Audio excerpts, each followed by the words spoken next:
नमस्कार, मैं Vinod Kumar, Vinod education and information channel में आपका स्वागत है। मैं आज आपके लिए आज का करंट अफेयर्स लेकर आया हूं, जो प्रतियोगिता परीक्षा के लिए काफ़ी महत्वपूर्ण है।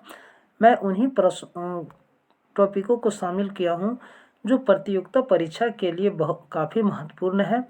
तो आइए देखते हैं कि वे कौन से महत्वपूर्ण करंट अफेयर्स का टॉपिक है जो प्रतियोगिता परीक्षा के लिए काफ़ी महत्वपूर्ण है।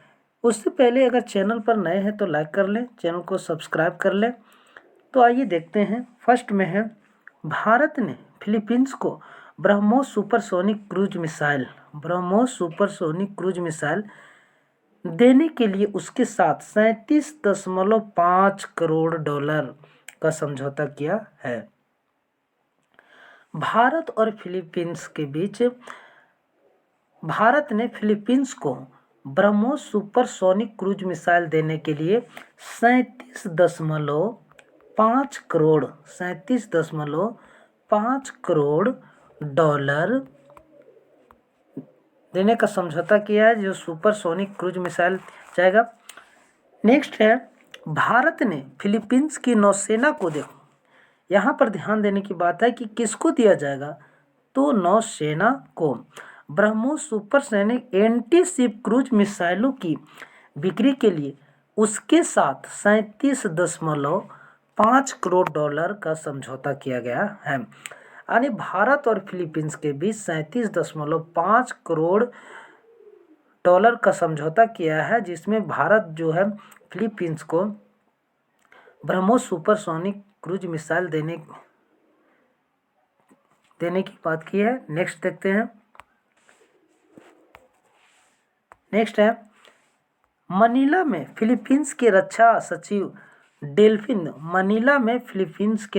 सचिव लोरेन जाना और भारत के राजदूत शंभू कुमारन ने बिक्री के अनुबंध पर हस्ताक्षर किए। यानी मनीला में फिलीपींस के रक्षा सचिव डेल्फिन लोरेन जाना और भारत के राजदूत शंभू कुमारन के बीच जो है ये समझौते अनुबंध पर ये जो हस्ताक्षर किए।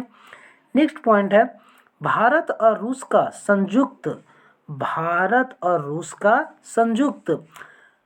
उद्यम ब्रह्मोस एरोस्पेस इस सुपरसोनिक क्रूज मिसाइल का निर्माण करता है। अरे ब्रह्मोस सुपरसोनिक क्रूज मिसाइल का जो निर्माण है वो कौन करता है, तो भारत और रूस का एक संयुक्त उद्यम ब्रह्मोस एरोस्पेस है, वह इस सुपरसोनिक क्रूज मिसाइल का निर्माण करता है। नेक्स्ट कहता है कि ब्रह्मोस मिसाइल पनडुब्बियों, जहाज़ों और विमानों या जमीन से दागा जा सकता है, कहीं से भी दागा जा सकता है। यानी पनडुब्बियों हो गया, जहाज़ों, विमानों, जमीन से भी दागा जा सकता है। नेक्स्ट देख लेते हैं। फिलीपींस, यहाँ है फिलीपींस। दोस्तों, जितने भी भारत और जो किसी और दूसरे साथ के जो समझौता होता है, देश के साथ जो समझौता होता है, उस देश से रिलेटेड उसकी जो राजधानी है, वहाँ का जो प्रेसिडेंट है, चाहे प्रधानमंत्री हो, राष्ट्रपति हो, वहाँ का जो मुद्रा है, ये काफ़ी प्रतियोगिता परीक्षा के लिए काफ़ी महत्वपूर्ण हो जाता है दोस्तों।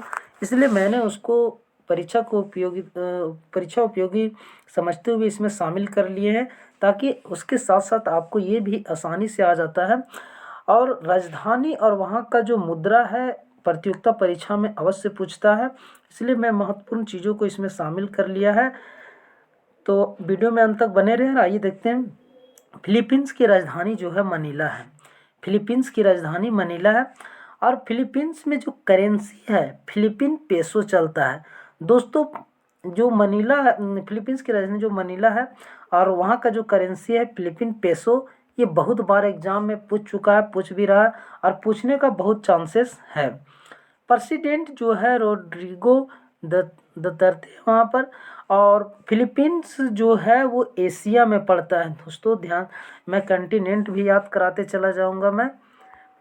मैं आपको कंटिनेंट भी इसके साथ, एक बहुत बार ज्योग्राफी में क्वेश्चन आ जाता है कि निम्नलिखित में से फिलीपींस देश कौन से कंटिनेंट में पड़ता है, तो एशिया में पड़ता है।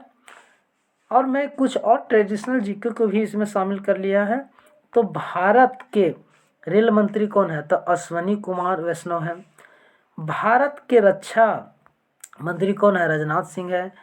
भारत के खाद्य प्रसंस्करण मंत्री कौन है? पशुपति कुमार पारस है। नेक्स्ट क्वेश्चन की ओर चलते हैं। नेक्स्ट करंट अफेयर्स देखते हैं। रसायन और उर्वरक मंत्री मनसुख मंडाविया, ये बहुत इंपॉर्टेंस है। मनसुख मंडाविया नई दिल्ली में राष्ट्रीय औषधि शिक्षा एवं अनुसंधान नाइपर के अनुसंधान पोर्टल का शुभारंभ किया। यानी पूछ देगा क्वेश्चन में कि हाल ही में मनसुख मंडाविया ने किस पोर्टल का शुभारंभ किया है? तो राष्ट्रीय औषधीय शिक्षा एवं अनुसंधान नाइपर के अनुसंधान पोर्टल का शुभारंभ किया। तो राष्ट्रीय औषधीय शिक्षा एवं अनुसंधान नाइपर के अनुसंधान पोर्टल का शुभारंभ किसने किया? तो मनसुख मंडाविया ने किया। कहाँ से किया? तो नई दिल्ली में किया गया। यानी मैं इस तरीके से करंट अफेयर्स का पॉइंट, इस टॉपिक्स में करंट अफेयर्स का जो पॉइंट शामिल, इससे आप बहुत सारे प्रश्नों को, प्रतियोगिता परीक्षा में आए बहुत सारे प्रश्नों को हल कर पाएंगे। बिकॉज कि इससे आप बहुत सारे क्वेश्चन को आप ऐसे सॉल्व कर पाएंगे। नेक्स्ट देखते हैं। पंडित जसराज काफ़ी इम्पोर्टेंस है। पंडित जसराज, इनका संबंध शास्त्रीय संगीत से था। पंडित जसराज का जो संबंध था शास्त्रीय संगीत से था। आगे देख लेते हैं इनके बारे में। पंडित जसराज, उन्होंने कहने का मतलब पंडित जसराज ने गुजरात में मेवाती घराने में से संगीत सीखा। यानी गुजरात में मेवाती घराने से संगीत सीखा और वर्ष 1946 में कोलकाता रेडियो पर शास्त्रीय संगीत गायन के साथ अपने करियर की शुरुआत की। यानी पंडित जसराज जो था, इनका संबंध शास्त्रीय संगीत से था। कह रहा है कि गुजरात में मेवाती राजघराने से इन्होंने संगीत सीखा और वर्ष 1946 में कोलकाता रेडियो पर शास्त्रीय संगीत गायन के साथ अपने करियर की शुरुआत की थे। नेक्स्ट देख लेते हैं। 80 साल में संगीतमय करियर में उन्हें अनेकों पुरस्कार दिया गया। यानी 80 साल तक वे जीवित रहे थे पंडित जसराज। तो पंडित जसराज को बहुत सारे पुरस्कार दिए गए। देख लेते हैं कौन सा पुरस्कार उन्हें दिया गया। आगे है पंडित जसराज को पद्मश्री, पद्म विभूषण से सम्मानित किया गया। यानी पंडित जसराज को पद्मश्री पुरस्कार, पद्म भूषण, पद्म विभूषण से भी सम्मानित किया गया। नेक्स्ट देख लेते हैं। इसके अलावा संगीत नाटक अकादमी, यानी पद्मश्री, पद्म भूषण, पद्म विभूषण तो पंडित जसराज को मिला ही, इसके अलावा संगीत नाटक अकादमी पुरस्कार भी प्रदान किया गया। संगीत नाटक अकादमी पुरस्कार भी पंडित जसराज को प्रदान किया गया था। पंडित जसराज को Bharat Ratna Bhimsen Joshi classical music life achievement पुरस्कार से अलंकृत किया गया। यानी पंडित जसराज को Bharat Ratna Bhim Joshi classical music life achievement पुरस्कार से भी अलंकृत किया गया। मैंने शुरुआत में ही बता दिया था कि इन्हें जो है बहुत सारे पुरस्कार से पुरस्कृत किया गया था। जैसे पद्मश्री हो गया, फिर आपका पद्म भूषण हो गया, पद्म विभूषण हो गया, संगीत नाटक अकादमी हो गया, और फिर आपका हो गया Bharat Ratna Bhimsen Joshi classical music life achievement पुरस्कार। नेक्स्ट देख लेते हैं। 17 अगस्त 2020 को न्यू जर्सी में निवास स्थान पर ही इनका जो है निधन हो गया था, पंडित जसराज का। नेक्स्ट देख लेते हैं।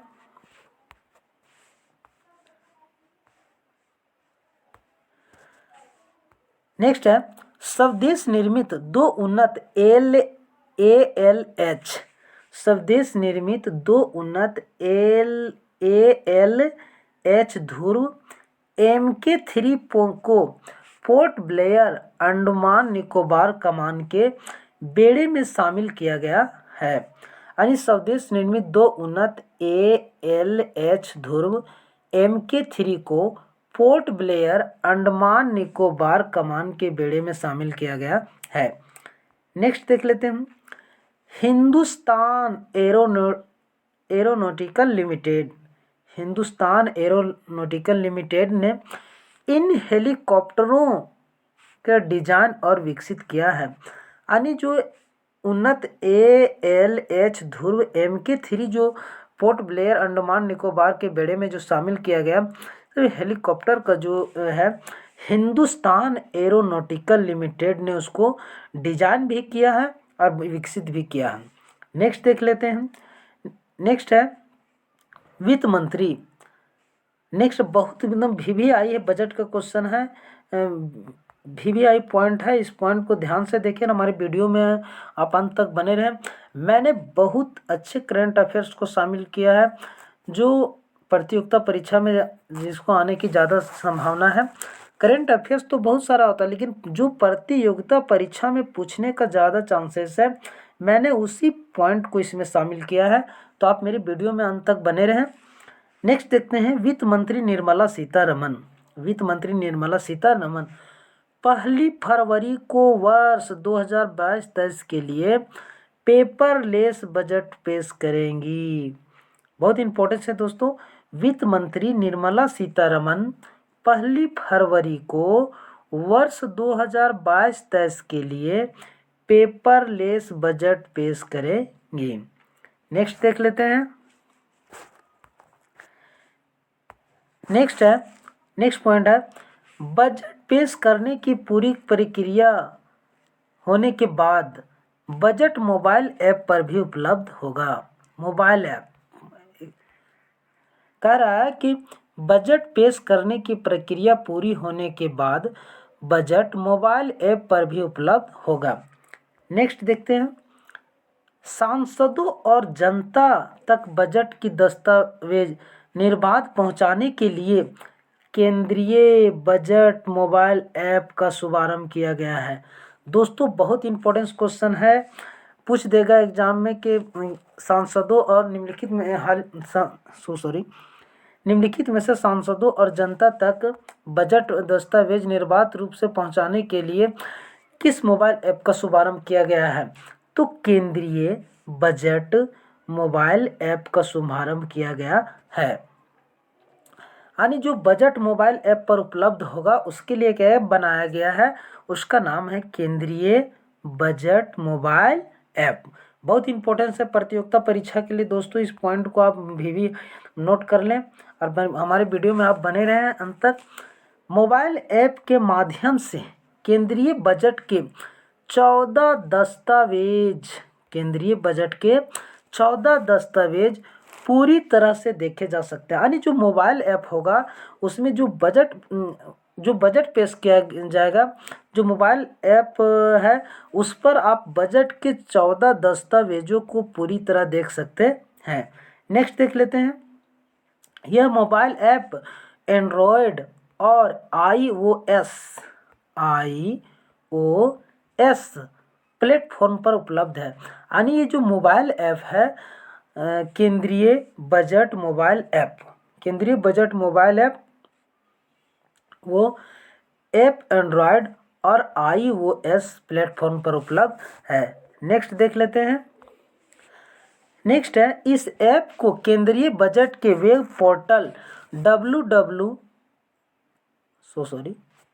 फिर से देखते हैं, इस ऐप को केंद्रीय बजट के वेब पोर्टल www.indiabudget.gov.in से डाउनलोड किया जा सकता है। यानी जो केंद्रीय बजट के लिए जो मोबाइल ऐप बनाया गया है देखने के लिए, उसको www.indiabudget.gov.in से डाउनलोड किया जा सकता है। नेक्स्ट देखते हैं, एक ऐतिहासिक कदम के रूप में, बहुत इंपॉर्टेंस है दोस्तों ये प्रतियोगिता परीक्षा के लिए, आप ध्यान देंगे और मेरे वीडियो में अंत तक बने रहें। ये एक ऐतिहासिक कदम के रूप में पहली बार वर्ष 2021-22 का पेपर लेस केंद्रीय बजट पेश किया गया था। प्रतियोगिता परीक्षा में पूछ सकता है कि निम्नलिखित में से पहली बार वर्ष 2000 प्रतियोगिता परीक्षा में पूछ सकता है कि निम्नलिखित में से पहली बार पेपर लेस केंद्रीय बजट कब पेश किया गया था। तो पहली बार जो है 2021-22 के लिए 2021-22 के लिए पेपरलेस बजट पेश किया जाता। और इस बार यानी 2022 में 22-23 के लिए 1 फरवरी को जो है केंद्रीय बजट ने वित्त मंत्री निर्मला सीतारमण द्वारा पेश किया जाएगा। नेक्स्ट देख लेते हैं। सेबी ने निवेशकों को जारी जानकारी के लिए सारथी ऐप की शुरुआत की है। बहुत इंपॉर्टेंट पॉइंट है दोस्तों, आप वीडियो में अंत तक बने रहें। यानी सेबी ने निवेशकों के लिए सारथी ऐप की शुरुआत की है। प्रतियोगिता परीक्षा में प्रश्न पूछ देगा कि सेबी ने निवेशकों को जानकारी के लिए निम्नलिखित में से कौन से ऐप का शुरुआत किया है, तो आपको बताना होगा सारथी ऐप। सारथी ऐप जो है सेबी अपने निवेशकों को जानकारी के लिए बनाया है, सारथी ऐप। नेक्स्ट देख लेते हैं। नेक्स्ट, सेबी का पूर्ण रूप बहुत इंपॉर्टेंस है दोस्तों। सेबी का पूर्ण रूप, सेबी का मुख्यालय, सेबी का स्थापना कब हुआ था, सेबी का मुख्यालय कहाँ, सेबी का चेयरमैन कौन है। मैंने इसको इसलिए शामिल कर लिया है कि यह प्रतियोगिता परीक्षा में बहुत बार पूछ भी चुका है, पूछ भी रहा है, पूछेगा भी, इसलिए इसको प्रतियोगिता परीक्षा के लिए बहुत उपयोगी है। ध्यान से देखें और वीडियो में अंत तक बने रहें। सेबी का पूर्ण रूप कभी कभी जो है हिंदी में पूछ देता है, इसलिए मैंने आपके लिए हिंदी वाला भी फुल फॉर्म तैयार कर लिया है और इंग्लिश वाला जो पूछता है इंग्लिश वाला भी तैयार कर लिया है। वीडियो में आप बने रहें अंत तक। सेबी का पूर्ण रूप था भारतीय प्रतिभूति और विनिमय बोर्ड। भारतीय प्रतिभूति और विनिमय बोर्ड, भारतीय प्रतिभूति और विनिमय बोर्ड। और यहाँ जो है सेबी, SEBI इंग्लिश में जो पूछता है securities and exchange board of India, यानी इंग्लिश में भी इसका फुल फॉर्म जो है आपको याद रखना होगा, तो इसलिए मैंने दोनों को शामिल कर लिया है, securities and exchange board of India. इससे बहुत लोग यहाँ पर ऑफ छोड़ देते हैं और एग्जाम में बहुत क्लोज ऑप्शन दे देता है, बोर्ड इंडिया लिख देता है, तो उसमें टिक करके लोग चले आते हैं, जो कि गलत हो जाता है। तो इसका जो रियल फुल फॉर्म होता है securities and exchange board of India, ये होगा securities and exchange board of India. SEBI के जो स्थापना हुआ था 12 अप्रैल 1992 को हुआ था। इसका मुख्यालय जो है सेबी का बहुत बार पूछता है दोस्तों, मुख्यालय जो है सेबी का मुख्यालय जो है, तो इसका मुख्यालय जो सेबी का मुख्यालय है दोस्तों, बहुत एग्जाम में जो है SEBI सेबी का मुख्यालय जो है एग्जाम में बहुत बार पूछ चुका है, पूछ भी रहा है, पूछेगा भी, पूछने का भी ज़्यादा चांसेस है आने वाले प्रतियोगिता परीक्षा में। इसलिए प्रतियोगिता परीक्षा की उपयोगिता को देखते हुए मैंने इसे शामिल कर लिया। तो इसका मुख्यालय जो है मुंबई में है, सेबी का जो मुख्यालय है वो मुंबई में है। और मुंबई दोस्तों महाराष्ट्र यानी महाराष्ट्र में मुंबई में है। चेयरमैन ऑफ सेबी यानी सेबी के जो अध्यक्ष हैं, चेयरमैन जो है अजय त्यागी हैं, अध्यक्ष जो है अजय त्यागी हैं। बहुत बार प्रतियोगिता परीक्षा में ये पूछ रहा है, इसलिए इसे याद रखेंगे। नेक्स्ट चलते हैं। इसका उद्देश्य प्रतिभूति बाजार के बारे में निवेशकों को उचित जानकारी उपलब्ध कराना है।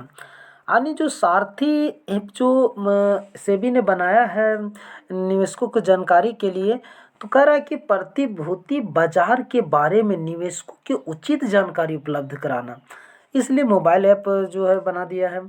सेबी अध्यक्ष अजय त्यागी, मैंने पहले ही बता दिया है, सेबी अध्यक्ष अजय त्यागी मुंबई में एक समारोह में ऐप का शुभारंभ के अवसर पर कहा कि ऐप नए निवेशकों को ध्यान में रखकर बनाया गया है जो अपने मोबाइल से ट्रेडिंग करते हैं। यानी जो मोबाइल से ट्रेडिंग करते थे तो उन्हें इसको और आसान बनाने के लिए सेबी ने उसके लिए सारथी ऐप का, मोबाइल ऐप का जो है शुभारंभ कर दिया है सेबी के अध्यक्ष अजय त्यागी। नेक्स्ट देखते हैं।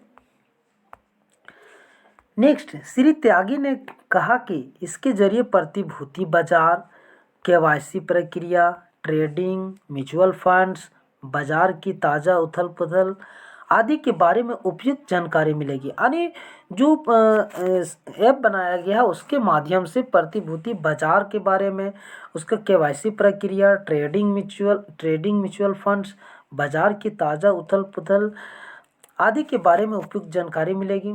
यह हिंदी और अंग्रेजी दोनों में उपलब्ध है। यह जो है, जो मोबाइल ऐप बनाया गया वो हिंदी और अंग्रेजी दोनों में उपलब्ध है। आगे देखते हैं। जिको भी शामिल कर लिया गया। वाणिज्य और उद्योग मंत्री, यानी भारत के वाणिज्य और उद्योग मंत्री कौन है? तो पीयूष गोयल है। दोस्तों मैंने इसलिए इस स्कोप को शामिल कर लेता हूँ ताकि आपको करंट अफेयर्स के साथ साथ ये भी याद हो जाए, क्योंकि मंत्री परिषद से कोई एग्जाम में प्रश्न एकदम अवश्य रहता है, इसलिए इसे साथ साथ याद कर ले, ज़्यादा बेटर रहेगा। नेक्स्ट चलते हैं। मस्कट में कह रहा है, नेक्स्ट कहता है मस्कट में, बहुत इंपॉर्टेंस है दोस्तों, इसको ध्यान से देखकर वीडियो में अंत तक बने रहें। कहता है मस्कट में महिला Asia cup hockey tournament Bharat ने कांस्य पदक अपने नाम किया। बहुत सारे प्रश्न यहाँ से बन सकता है कि महिला एशिया कप हॉकी टूर्नामेंट में भारत को कौन सा पदक मिला? तो भारत को जो है कांस्य पदक मिला। नेक्स्ट है, भारत ने चीन को 2-0 से पराजित कर तीसरा स्थान हासिल किया। यानी भारत जो है महिला एशिया कप हॉकी टूर्नामेंट में चीन को पराजित कर तीसरा स्थान हासिल किया। भारत जो है तीसरा स्थान हासिल, चीन को पराजित कर तीसरा स्थान हासिल किया। यहाँ से बहुत सारे प्रश्न बन सकता है कि हाल ही में महिला एशिया कप हॉकी टूर्नामेंट में भारत ने कांस्य पदक जीता। भारत ने किसे पराजित कर यह पदक जीता? तो भारत ने चीन को पराजित कर जो है यह पदक जीता है। नेक्स्ट देख लेते हैं। यूनाइटेड स्टेट जो है नॉर्थ अमेरिका में पड़ता है। मैं इस पर फोकस इसलिए कर रहा हूँ ताकि आपको जो है वहाँ एग्ज़ाम में कभी कभी ज्योग्राफी से ज्योग्राफी का जो क्वेश्चन है उसमें आ जाता है कि भारत जो है किस कंटिनेंट में है। तो मैं इसके साथ आपको ये कंटिनेंट भी याद करा दूंगा। अब वीडियो में अंत तक बने रहें। यूनाइटेड स्टेट्स यानी अमेरिका के जो कैपिटल है वाशिंगटन डीसी है। प्रेसिडेंट वहाँ के जो बाइडेन हैं और करेंसी जो है वहाँ पर डॉलर चलता है, यूनाइटेड स्टेट डॉलर चलता है।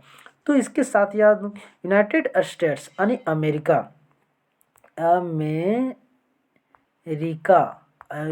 अमेरिका के जो कैपिटल है वाशिंगटन डीसी है। अमेरिका के जो प्रेसिडेंट है जो बाइडेन है और करेंसी जो वहाँ चलता है, करेंसी बहुत इंपॉर्टेंट है दोस्तों, करेंसी जो पूछ देता है एग्जाम में, तो अमेरिका में जो करेंसी चलता है वो डॉलर चलता है। नेक्स्ट देख लेते हैं। तो इतना ही था, तो आज का करंट अफेयर्स से इतना ही था। इस वीडियो को लाइक करें, साथ ही चैनल को सब्सक्राइब कर दें और वीडियो को ज़्यादा से ज़्यादा अपने दोस्तों को भी शेयर करें ताकि जो प्रतियोगिता परीक्षा के लिए इम्पोर्टेंस करंट अफेयर्स है वे भी इसको देख पाएँ और आप प्रतियोगिता परीक्षा में आए प्रश्नों को ठीक से हल करें। आपका एक लाइक और एक सब्सक्राइब मुझे अच्छा से अच्छा वीडियो बनाने के लिए मोटिवेट करता है, इसलिए वीडियो को ज़रूर पूरा देखें, लाइक करें और साथ ही चैनल को ज़रूर सब्सक्राइब कर दें। इसी तरीके का एजुकेशनल और करेंट अफेयर प्रतियोगिता परीक्षा से रिलेटेड वीडियो मैं लेकर आता रहता हूं। तो current affair, general, GK, GS के लेटेस्ट वीडियो देखने के लिए हमारे चैनल को आज ही सब्सक्राइब करें। धन्यवाद।